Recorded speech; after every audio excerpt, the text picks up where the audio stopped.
안녕하세요. 저는 스위스 베른에 살고 있는 산드라입니다. 특이하게도 저는 어릴 적부터 일본 문화를 굉장히 좋아했습니다.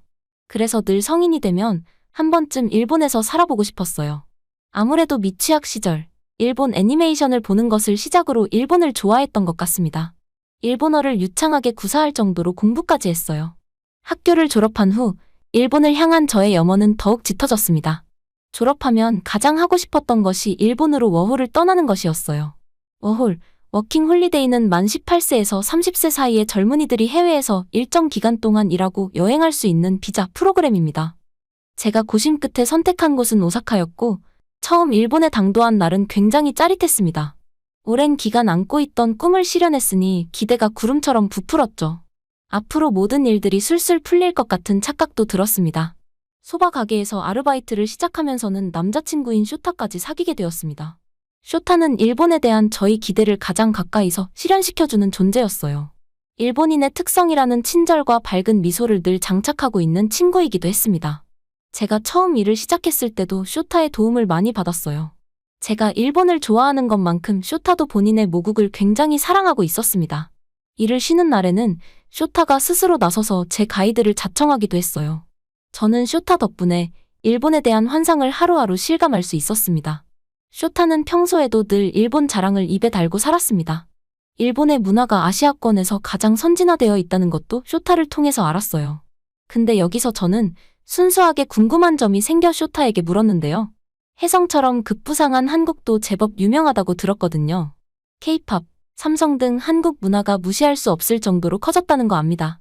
특히 스위스 그린델바트는 한국인들이 많이 있는 곳이기도 합니다. 저는 일본에 관심이 많아서 한국은 아예 알아볼 생각조차 안 했기에 한국을 잘 몰랐어요. 그래서 일본의 이웃 나라인 한국은 어떤 나라이며 왜 그토록 유명한지 궁금해서 쇼타에게 물어봤습니다. 그러자 늘 밝은 얼굴을 잃지 않던 쇼타가 처음으로 기분 나쁜 얼굴을 하는 겁니다. 갑자기 감정을 싣고 설명하기 시작했습니다. 한국과 일본의 관계가 역사적으로 불편하다는 건 일본 공부를 통해 알고 있었습니다. 그런데 아직까지 그때의 나라 감정이 심하게 남아있는 줄은 몰랐어요. 쇼타는 한국을 일본의 따라쟁이라고 일컬으면서 일본인들은 대부분 한국을 부정적으로 보고 있다고 했습니다. 또 한국은 대중문화라는 가짜 현실을 내세우지 않은 이상 국가의 명성을 세울 방법이 없기 때문에 과장 홍보를 많이 하는 것이라 했어요.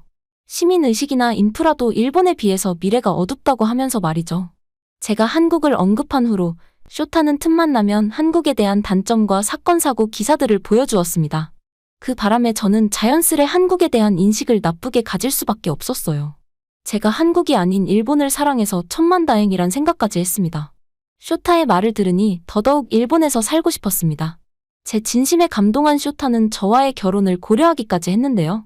그래서 저는 쇼타와 결혼할 줄로만 알았고 세상에서 가장 행복한 여자라고 생각했습니다. 그러나 얼마 지나지 않아 저는 충격적인 일에 휘말리고 말았습니다. 일본에 오고 처음으로 받은 큰 상처였는데요. 일본을 사랑했던 것처럼 쇼타에게 마음을 주었는데 알고 보니 쇼타가 플레이보이였던 겁니다. 제게 결혼을 얘기했던 것처럼 여러 명의 여성과 연락하며 같은 수법으로 여러 다리를 걸치고 있었어요. 제가 그걸 눈치챘던 과정은 더 우습고 처절합니다. 저는 쇼타로부터 1주년 선물로 귀걸이를 받았었어요. 어느 날 직원 창고에 있던 쇼타의 가방을 우연히 보게 되었는데 가방 안에 제 것과 똑같은 귀걸이가 담긴 선물 박스가 있더라고요. 함께 동봉된 엽서에는 의문의 여성을 향한 2주년 축하 메시지가 쓰여 있었습니다. 그 뒤로 저는 본의 아니게 쇼타를 미행해봤어요. 그렇게 알게 된 여성들은 하나같이 저처럼 외국인들이었습니다. 외국인 여성들은 상대적으로 나쁜 수법을 눈치채기 어려우니 걸려들기도 쉬웠을 겁니다. 그리고 뒤늦게 들었던 소문으론 일본인들은 남녀 불문하고 바람을 잘 핀다고 하더군요. 이건 물론 주관적인 입장이겠지만 저는 쇼타의 태도로 인해 그러한 소문을 진실이라고 믿게 되었습니다. 속상한 마음에 쇼타와 싸웠지만 쇼타는 오히려 뻔뻔하게 나왔습니다. 상심이 컸던 저는 그 길로 일을 그만둬야만 했습니다. 쇼타 때문에 일본으로 온 것은 아니지만 제 일상에서 가장 큰 부분을 차지했던 쇼타를 잃으니 일본 전체의 삶을 잃은 것만 같은 기분이 들었거든요. 아무래도 제가 쇼타와의 결혼을 기대했기에 더 상처가 컸던 것 같네요. 앞날이 막막했습니다. 큰 포부를 갖고 일본에 왔는데 쇼타 때문에 일본이 싫어질 것만 같았어요. 다시 스위스로 돌아가야 하나 고민했습니다. 그러던 차에 한국이나 한번 가볼까 싶었습니다. 쇼타가 실수로라도 한국 땅은 밟지 말라고 했었는데 그렇게 욕하던 한국이 대체 어느 정도로 최악인지 궁금하기도 했고 쇼타에 대한 배반감에 보란 듯이 한국 여행을 즐기고 싶기도 했거든요. 그렇게 정말 가벼운 마음으로 한국을 오게 되었습니다. 이웃나라라는 것이 실감날 만큼 한국과 일본은 가까웠어요. 한국에 대해선 대중문화 말곤 아무것도 모르는 상태로 도착했습니다. 그리고 인천국제공항을 보게 되었어요. 근 2시간 만에 도착하게 된 한국공항은 기대보다 훨씬 크고 예뻐서 좀 놀랐습니다. 쇼타가 무시했던 반토막짜리 국가치곤 공항 규모가 상당했어요. 공항도 공항이지만 무엇보다 많이 놀란 건 교통비였습니다. 한국은 교통비가 원래 이렇게 저렴한가요? 어허를 하는 외국인 처지에서 일본이란 곳은 돈 모으기 힘들 정도로 물가가 비쌉니다. 교통비로 빠져나가는 돈만 해도 어마무시해서 숙식까지 다 해결하려면 돈 모으는 게 결코 쉽지 않았어요. 그렇다고 일본 급여가 해마다 느는 것도 아니었습니다. 물가는 오르는데 급여는 제자리 걸음이니 일본에 있으면서 급여에 대한 불만을 품는 일본인들을 수도 없이 봤습니다. 그래도 끼니 같은 경우는 편의점이나 마트로 해결하면서 돈을 아낄 수 있지만 교통비가 많이 들면 말짱 도루묵이거든요. 한국은 이동이 많더라도 일본에 비해 부담스럽지 않은 비용이라 만족스럽고 신기했습니다. 코로나가 지나고 한국 물가가 높아졌다고는 하지만 제 체감상 일본과 극명하게 차이 날 정도까진 아니었어요. 저는 돈을 모을 목적으로 한국을 온 것이 아니기에 한국의 대표 음식을 파는 식당을 찾아 들어갔습니다. 불고기 요리를 먹게 되었어요. 쇼타가 분명 한국의 요리는 일본 수준에 한참 못 미친다고 하였는데 제 입맛엔 너무 맛있었습니다. 여기서부터 쇼타의 말이 잘못된 걸 수도 있겠다는 의심이 들었어요. 스위스에서조차 식사를 추가로 먹어본 적 없던 제가 밥 한 공기를 더 주문했다는 건 제 기준에서 혁명이었거든요. 저는 쇼타가 한국의 실상을 똑바로 확인하길 바랐습니다. 그래서 공항에서부터 열심히 사진을 찍어왔어요. 당연히 불고기까지 찍어서 SNS에 실시간 후기를 업로드했죠. 그런데 그때 갑자기 누가 제 어깨를 두들겼습니다. 한참 사진 찍느라 정신 팔려있던 저는 깜짝 놀라 돌아봤습니다. 아까 전 식당으로 들어왔던 한국인 아저씨들이더라고요. 아저씨들이 어설픈 영어로 무어라 말을 걸었는데 제가 워낙 긴장해버려 그 말을 알아듣지 못했어요. 제가 심장을 바짝 졸일 수밖에 없었던 건 쇼타가 말해준 한국인들의 차별 마인드 때문이었습니다. 한국인들은 외국인에 대한 경계가 심해서 아무 때나 말을 걸어 조롱하거나 모욕을 준다고 합니다. 웬만하면 한국 땅을 밟지 말라고 했던 이유 중 하나가 이러한 차별 때문이었어요. 그 한국인 아저씨들은 제가 딱 봐도 외국인이니 시비라도 걸려는 걸로 보였습니다. 제가 좀처럼 말을 알아듣지 못하자 그들은 더 이상 설명하길 관두고 무작정 팔을 휘두르기까지 했어요. 놀라서 소리라도 지르려던 찰나 제 눈에 들어온 건 검은 봉지였습니다. 아저씨들은 느닷없이 검은 봉지를 내밀더니 손수 열어서 무언가를 꺼냈습니다. 그것은 다름 아닌 한국 제주도의 특산품 한라봉이었습니다. 아저씨들은 곧 그것을 먹는 시범을 보이며 검은 봉지에 있는 다량의 한라봉을 주었어요. 한국에 여행 온 것 같은데 한라봉 먹어봤어요. 한국에 오면 꼭 먹어봐야 하는 과일이거든요. 드셔보시라고. 알고 보니 그들은 제게 모욕을 주려던 것이 아니라 마음을 나눠주려던 것이었습니다. 제가 어디서 왔는지 궁금해하였고 한국을 자랑하면서 소개해 주었어요. 무엇보다 저희 나라인 스위스에 대해 깊은 관심을 가지며 제 모국을 진심으로 기대하였습니다. 한때나마 사랑했던 쇼타에게서도 스위스에 대한 칭찬을 들어본 적이 없었습니다. 매번 스위스와 비교하여 일본의 장점을 부각하기만 했죠. 같이 일하면서 친해진 일본인 동료들도 마찬가지였어요. 일본인들에게선 한 번도 심금을 울리는 진심을 느껴본 적이 없었다는 겁니다. 물론 일본에선 그런 관계가 당연한 사회입니다. 일본은 사람과 사람 간의 거리를 중요시 여기기 때문이에요. 아무리 친하더라도 서로 선을 지켜야 하고 직장에서는 직급이 낮은 사람에게 지시할 때조차 존대하는 걸 선호합니다. 그리고 우연이라도 도움을 받았다면 최대한 감사의 마음을 전달하는 걸 예의라고 생각하는 나라입니다. 이러한 일본식 배려는 인간관계에서 비교적 스트레스를 덜 받을 순 있습니다. 그러나 한 번씩 너무 선을 지키려고 돌려 말하는 탓에 의사소통이 더디다는 단점이 종종 발생해요. 확실히 마음속 깊이까지는 내주기 어려운 나라인 거죠. 일본에서는 몇 해가 바뀌어도 느껴본 적 없었던 정을 하루도 안 된 한국 땅에서 느끼니 솔직히 기분이 묘하고 색달랐습니다. 저는 무료로 얻게 된 한라봉을 안고서 식당 나오기 전 진심으로 감사 인사를 드렸습니다.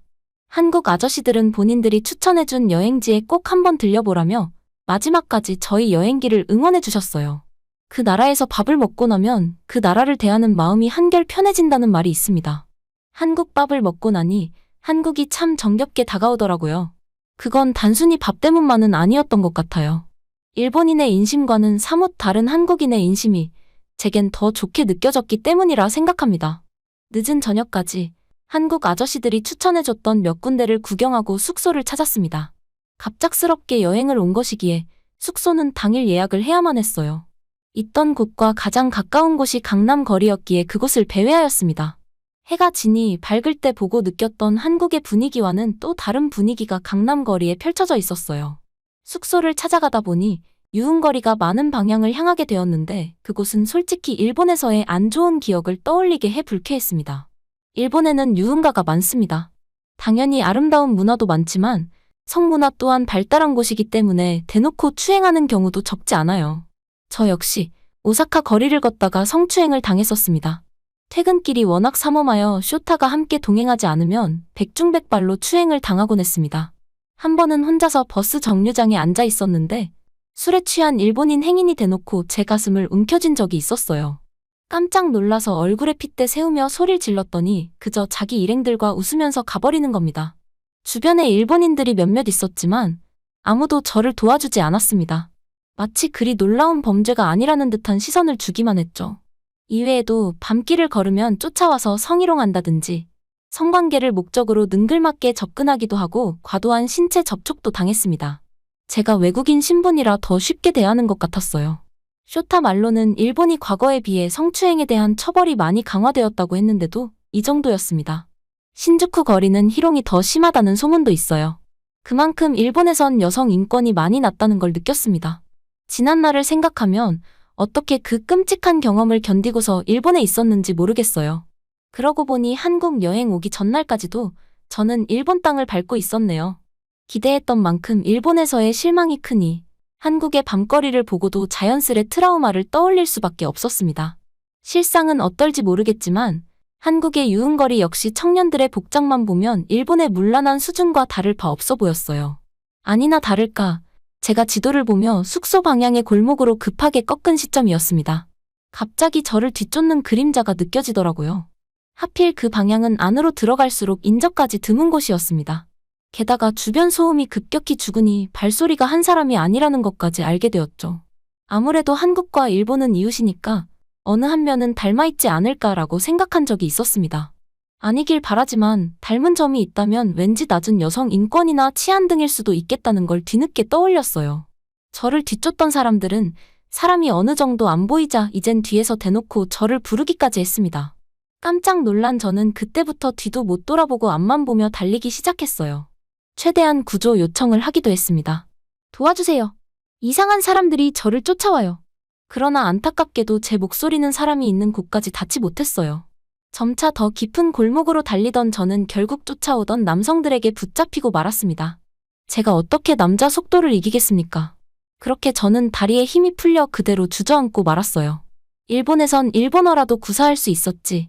한국에는 연락할 사람도 없고 말도 안 통하고 그야말로 벼랑 끝에서 그만 낭떠러지로 떨어진 기분이었어요. 한국인 남성 2명은 저를 따라 몸을 낮추며 제 신체를 함부로 만졌습니다.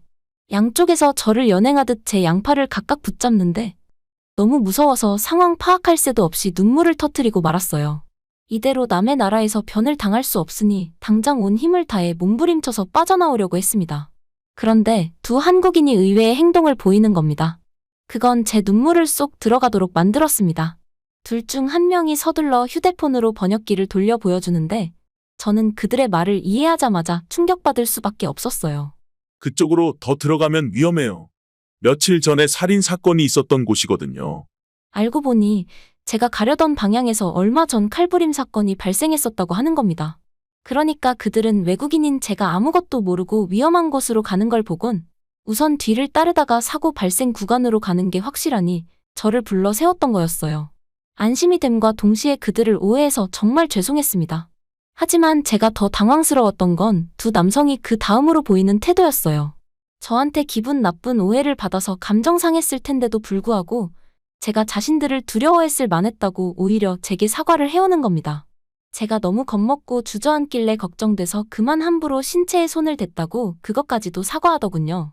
의사소통이 안 돼서 스마트폰에 의지했음에도 저는 그들의 뜻을 신뢰할 수 있었습니다. 착한 말로 화려하게 포장하는 일본식 화법보다도 더 깊은 진심이 느껴졌어요. 그들은 제가 위험 구간을 벗어날 때까지 어색하지 않게 말도 붙여줬어요. 겉모습만 보면 일본의 호객꾼처럼 한껏 꾸민 멋들어진 남성들이었는데 그들은 호객이 목적이었던 일본인과는 전혀 달랐습니다. 심지어 믿을 수 없을 정도로 감격이었던 부분은 이러했습니다. 위험 구간을 다 빠져나오자마자 그 남성들이 제게 목적지가 어디냐고 묻더라고요. 숙소를 찾는다고 했더니 손수 전화를 돌려 큰 길가에 숙소를 예약해 주기까지 했습니다. 당연히 제가 헤매지 않도록 바래다 주기도 했고요. 일본은 무엇이든 책임지는 걸 싫어하는 문화라서 누가 옆에서 쓰러져도 먼저 나서지 않으려는 사람들이 많습니다. 괜히 잘못 간섭했다가 내 책임이 되어버리는 것이 싫기 때문이죠. 일본의 그런 문화를 탓하는 것이 아닙니다. 일본만의 선에도 장점이 있고 단점이 있다고 생각합니다. 그렇지만 그거 하나는 확실히 단언할 수 있습니다. 제가 몇 해를 걸쳐도 일본인들에게서 느끼지 못했던 갈증을 바로 한국에서 해소했다는 거예요. 한국 공항에 도착해서부터 하룻밤이 넘어가는 순간까지 살면서 한 번도 들춰지지 않았던 감동이 밀려오는 듯했어요. 아무래도 일본 문화에 물들어 있던 저는 일본식대로 그들에게 받은 배려를 무조건 보답해야 할 것 같았습니다. 그래서 제가 무사하도록 안내해준 두 한국인 남성에게 돈으로라도 살해를 하려고 했어요. 그러나 역시 그들은 웃으면서 사양하더군요. 배려의 대가가 없다면 예의가 아니라고 생각하는 일본과 달리 한국은 오히려 배려의 대가가 붙으면 더 불편해하는 기색이었습니다. 참 신기한 나라입니다. 어떻게 하면 이렇게까지 친절할 수 있는 걸까요? 한국인들은 자연적으로 가질 수 있는 친절 유전자가 따로 있는 걸까요? 다 큰 성인이 순수하게 상냥하기 어렵다고 생각했는데 한국은 계속해서 저희 편견을 깨는 나라인 것 같습니다. 개인적인 입장으론 친절과 상냥의 개념은 일본보다 한국의 인심에 좀 더 적합하다고 생각해요. 뿐만 아니라 저는 남은 기간 여행하면서 한국에 대한 매력을 기가 막힐 정도로 더 많이 확인할 수 있었습니다. 특히 제가 유독 의외라고 생각했던 부분은 한국인들은 일본에 대해 대부분이 긍정적으로 생각한다는 겁니다. 일본에선 한국에 대한 혐오가 상대적으로 심했거든요. 분명 한국 음식점들을 많이 운영하고 있음에도 일본인들은 한국의 수준을 까내렸습니다. 한국 음식점에서 일하는 일본인들은 대개 돈을 벌기 위해 한국 음식점에서 일을 하지.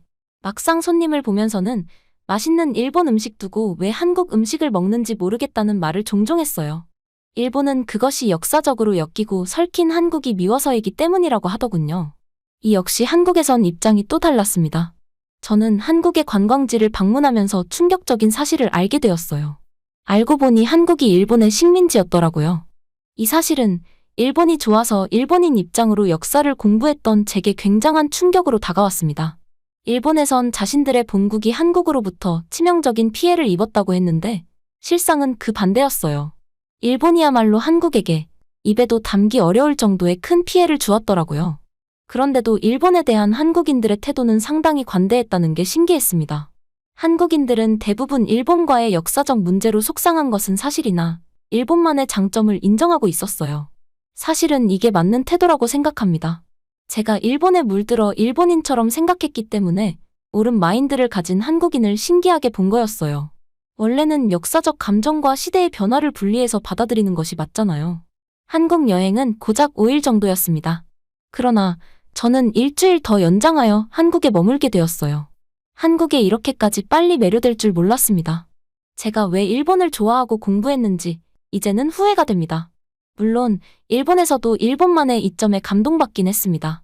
그러나 그건 다른 나라에서도 취할 수 있는 감동의 크기라 생각합니다. 그러나 한국은 확실히 다릅니다. 세계에서 인기 여행지로 한국이 1위를 하는 데는 다 이유가 있었어요. 남자친구 하나 잘못 사귀어 편견에 사로잡혔던 제가 바보같이 느껴지네요. 이렇게 아름다운 나라를 너무 늦게 알아버려 괜히 쇼타가 더 원망스러웠습니다. 한국을 정의 나라라고 하던데 그 어떤 외국인이라도 인정할 수밖에 없다고 생각합니다. 앞으로 저는 한국에서의 워홀을 알아보며 한국을 제대로 겪을 예정입니다. 제가 배우고 살고 싶은 진정한 나라, 한국은 이제 제 인생에서 새로운 목표가 될 것 같습니다.